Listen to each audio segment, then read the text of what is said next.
الحمد للہ رب العالمین اما بعد فاعوذ باللہ من الشیطان الرجیم بسم اللہ الرحمن الرحیم وَكَذَلِكَ يَجْتَبِيكَ رَبُّكَ وَيُعَلِّمُكَ مِن تَأْوِيلِ الْأَحَادِيثِ صدق اللہ العظیم۔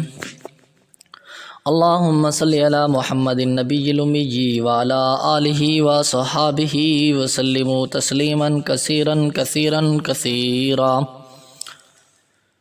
تمام معزز سامعین و حاضرین، السلام علیکم ورحمۃ اللہ وبرکاتہ۔ ہمارا چینل خوابوں کی تعبیر آپ دیکھ رہے ہیں، اور آج کا ہمارا ٹاپک ہے خواب میں آیت الکرسی پڑھنا۔ یعنی کوئی شخص خواب میں دیکھتا ہے کہ وہ آیت الکرسی کی تلاوت کر رہا ہے، یا کسی خوف کی وجہ سے آیت الکرسی پڑھتے ہوئے اٹھتا ہے، تو اس کی کیا تعبیر ہے؟ اس کی مختلف حالتیں ہیں اور اس کی مختلف تعبیرات ہیں۔ اس کی جانب جانے سے پہلے آپ سے گزارش کرتے ہیں کہ ہمارے چینل کو سبسکرائب کر دیں اور ساتھ لگے گھنٹی کے نشان کو دبا دیں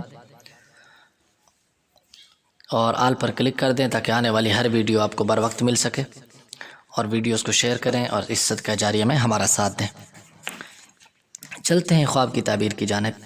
اگر کوئی شخص خواب میں آیت الکرسی پڑھتا ہے، یہ بہت اچھی چیز ہے، عام طور پر حفاظت کے لیے پڑھی جاتی ہے اور بہت ہی کمال آیت ہے۔ بہرحال اگر کوئی شخص خواب میں دیکھتا ہے کہ وہ آیت الکرسی پڑھ رہا ہے، صرف پڑھ رہا ہے، بس اتنا پتہ ہے، تو شیطان سے محفوظ رہنے، جنات سے محفوظ رہنے کی دلیل ہے۔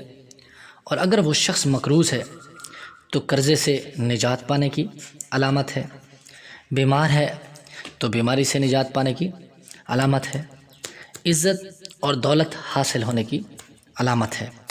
یعنی صرف سورۃ البقرہ کی یہ آیت مبارکہ، آیت الکرسی پڑھنا خواب میں شیطان کے شر سے بھی محفوظ رہتا ہے، دشمن کے شر سے بھی محفوظ رہتا ہے، قرض سے بھی نجات پانے کی علامت ہے، اور بیماری سے بھی نجات پانے کی علامت ہے۔ سبحان اللہ۔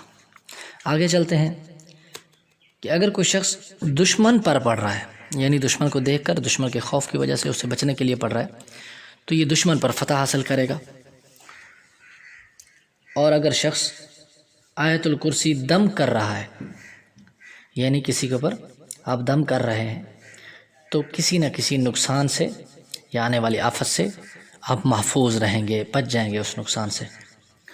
اور اگر شخص خواب میں آیت الکرسی فرض نماز کے بعد پڑھ رہا ہے، تو یہ صالح لوگوں میں شامل ہونے اور جنتی لوگوں میں شامل ہونے کی دلیل ہے۔ اللہ کریم ہم سب کو بھی ان میں شامل فرمائے۔ آیت الکرسی پڑھا کریں ویسے بھی، سوتے اور اٹھتے پہ، اور اللہ تبارک و تعالیٰ کا شکر ادا کریں۔ آخر میں پھر آپ سے گزارش کرتا ہوں کہ برائے کرم ہمارے چینل کو سبسکرائب کر دیں اور ساتھ لگے گھنٹی کے نشان کو دبا دیں، ہمارے ویڈیوز کو شیئر کریں تاکہ تمام لوگوں تک یہ صدقہ جاریہ پہنچ سکے۔ السلام علیکم ورحمۃ اللہ۔